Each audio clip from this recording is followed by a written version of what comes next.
मी असं अभ्यासिकेतून येत होतो, ही स्टॉल बांधून येत होती, त्यावरती मी पाहिलं गेलं.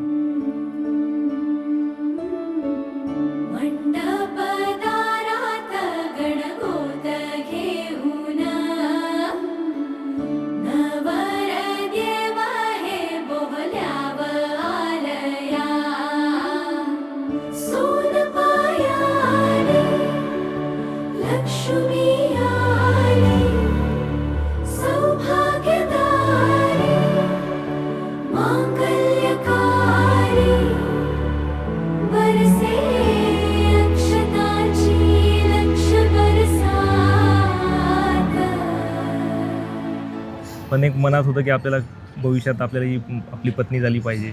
10 तारखेला ही माझी पत्नी झाली.